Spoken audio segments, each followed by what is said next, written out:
एफसीना ED finance અને CFO S K Vajpayee sir, good afternoon. स्वागत है आपका शो पर वाजपेयी सर। और सबसे पहले से जानना चाहेंगे ओवरऑल इस क्वार्टरली अर्निंग्स को रिजल्ट आप कैसे देख रहे हैं, एक आउटलुक ओवरऑल शेयर करें on numbers.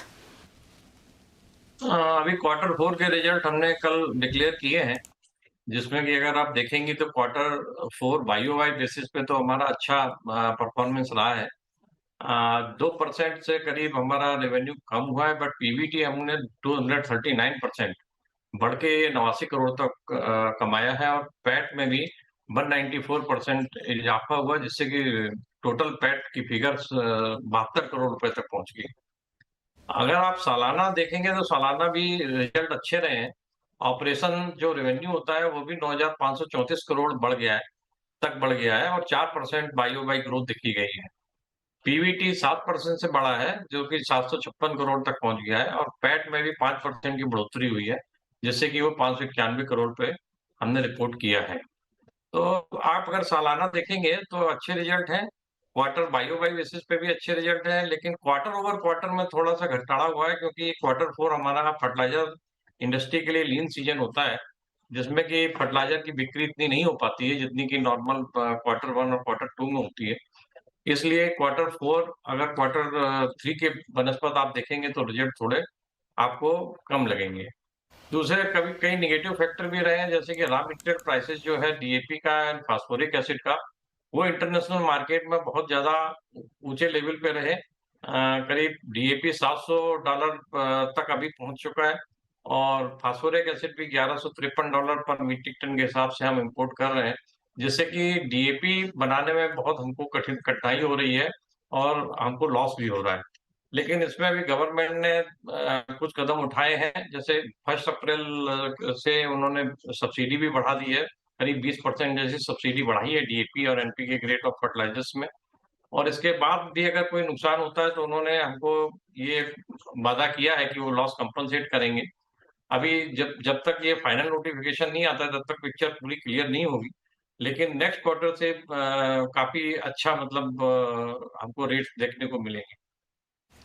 Ji definitely sir. वैसे तो काफ़ी डिटेल्स आपने शेयर की। आगे से जानना चाहेंगे Vajpayee sir, industrial products revenue एक मॉडरेटेड रहता हम देख रहे हैं बाई ₹118 करोड़, जो कि है -5% due to lower sales of all major products. से क्या रीज़न है इसके पीछे, और साथ ही से जानना चाहेंगे आगे किस तरह का एक इम्प्रूवमेंट आप देख रहे हैं। आईटी सेक्टर बहुत स्लगिश चल रहा है काफी टाइम से, और अभी इसका कैप्रोएक्टम बेंजीन स्प्रेड जो है $693 से घट के $578 तक आ गया है। तो अभी कैप्रोलेक्टम का जो चाइना से माल आ रहा है वो बहुत कम कीमत पे ये लोग डंप करते हैं, जिससे कि हमको इंटरनेशनल प्राइस मेंटेन करना बड़ा मुश्किल पड़ता है। इसलिए ये थोड़ा बहुत हमको जो भी नुकसान हो रहा है कैप्रोलेक्टम बेंजीन स्प्रेड के कारण हो रहा है। बाकी मेलामाइन और दूसरे जो प्रोडक्ट हैं, उसमें भी हमको चाइना से बहुत कॉम्पिटिशन मिलता है। इसलिए थोड़ा-सा हमको मार्जिन जो है हमारे स्क्वीज़ होते जा रहे हैं। लेकिन इसका कंपनी में हम कैप्रोलेक्टम से हम दूसरे प्रोडक्ट बना रहे हैं, जैसे एक एचएक्स सल्फेट प्लांट है।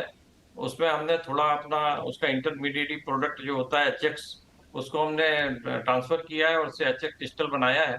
जिससे कि कैप्रोलेक्टम की अवेलेबिलिटी भी कम हो जाएगी, और एचएक्स क्रिस्टल एक रेम्युनरेटिव प्रोडक्ट है, जिससे हमको कि ओवरऑल आगे आने वाले क्वार्टर्स में और सालों में अच्छा मुनाफ़ा देखने को आईटी सेक्टर में मिलेगा।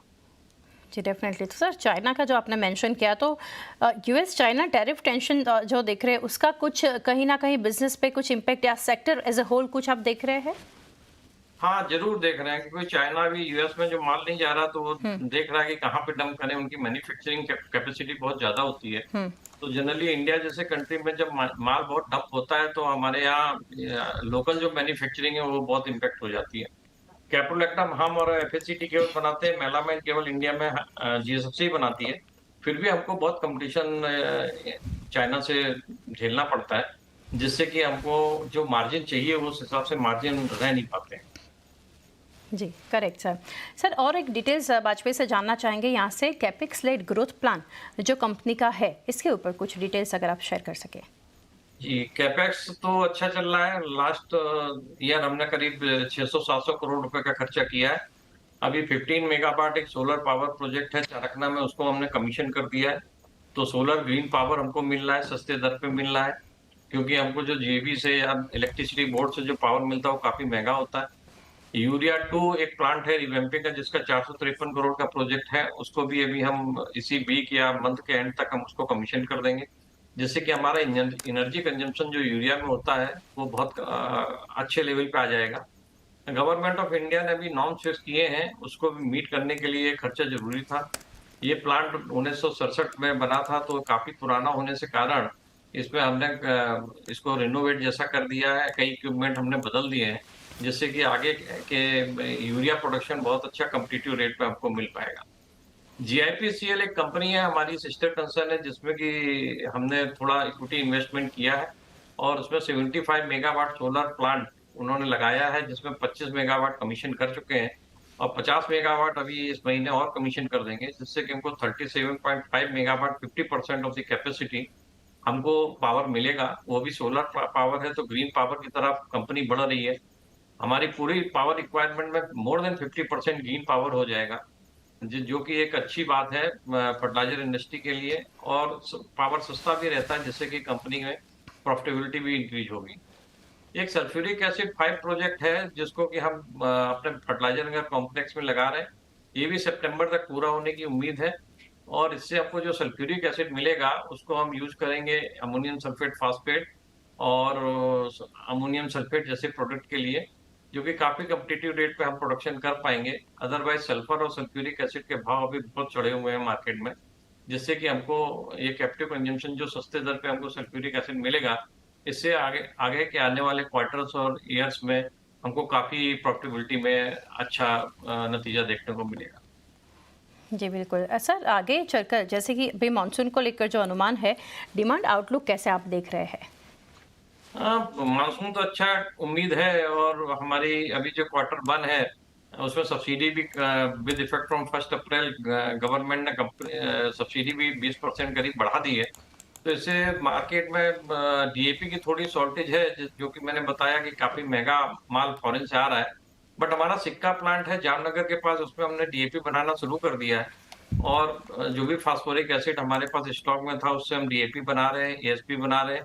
जिससे कि खरीफ में कोई प्रॉब्लम फर्टिलाइज़र की देखने को नहीं मिलेगी और जो बाकी डीएपी की रिक्वायरमेंट है, उसमें हम इम्पोर्ट भी कर रहे हैं। 2 हमारे सिगमेंट डीएपी के अभी पाइपलाइन में हैं, जो कि खरीफ सीज़न के लिए हम इम्पोर्ट कर रहे हैं।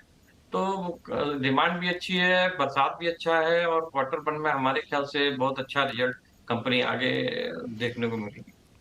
जी डेफिनेटली। तो सब कपल ऑफ थिंग्स जानना चाहेंगे अभी लास्टली। एक तो आउटलुक और guidance for the quarter 1 FY26 और ओवरऑल FY26 आप कैसे देख रहे हैं कंपनी के लिए?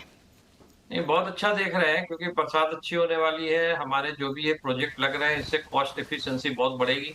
जैसे हमने बताया कि सस्ता पावर मिलेगा, हमारे एनर्जी कम खर्च होगी, यूरिया 2 में 100% कैपेसिटी यूटिलाइजेशन कर पाएँगे और जो अगर थोड़े से इंटरनेशनल प्राइसेज़ डीएपी के और फास्फोरिक एसिड के अगर थोड़े ठीक हो गए, तो कंपनी को बहुत फ़ायदा मिलेगा और आउटलुक बहुत अच्छा रहेगा। बाकी नेचुरल गैस और अमोनिया के प्राइसेज़ काफ़ी अच्छे हैं प्रेज़ेंटली, तो उससे कंपनी को कॉस्ट इफेक्टिवनेस बहुत अच्छी है और प्रॉफिटेबिलिटी फर्स्ट क्वार्टर में बहुत अच्छी देखने को मिली। जी। और बाजपेयी सर लास्टली जानना चाहेंगे कंपनी के बारे में काफ़ी डिटेल्स शेयर की, बट जैसे आपने बताया गवर्नमेंट का यहाँ से जो सेक्टर पे फोकस है, जो सब्सिडीज़ है, तो इंडस्ट्री को लेकर ग्रोथ को लेकर क्या यहाँ से एक अनुमान है? देखिए कंट्री में अपना एग्रीकल्चर सेक्टर मेन है, गवर्नमेंट का भी फोकस बहुत अच्छा रहता है और जो भी प्रॉब्लम रहती है सब्सिडी या इंटरनेशनल प्राइसेस रॉ मटेरियल के ज़्यादा होते हैं, तो गवर्नमेंट हमेशा सपोर्ट करती है। जैसे 20% हमने बताया सब्सिडी उन्होंने 1 अप्रैल से बढ़ा दी है और आगे के आने वाले दिनों में भी उन्होंने उनकी तरफ से ऐसा नोटिफ़िकेशन आने की उम्मीद है कि कोई भी अगर लॉस कंपनी बियर करती है in case of DAP and manufacturing और इंपोर्टेड फर्टिलाइजर्स, इंपोर्टेड डीएपी, इन दोनों केस में गवर्नमेंट लॉस कंपनसेट करेगी इंडस्ट्री। तो ये फर्टिलाइजर इंडस्ट्री के लिए बहुत अच्छी खबर है, जिससे कि कंपनियाँ बेधड़क अपना डीएपी प्रोडक्शन और एनपीके के जो दूसरे गेट्स हैं वो प्रोडक्शन बढ़ाएँगी और खरीफ में कोई भी ऐसा डीएपी का या दूसरी यूरिया का कोई भी प्रॉब्लम देखने को नहीं मिलेगा। जी डेफिनेटली बाजपेयी सर काफ़ी डिटेल्स शेयर की। अच्छा रहा sir discussion. Thank you for connecting and best wishes for coming quarters. Thank you again. Thank you.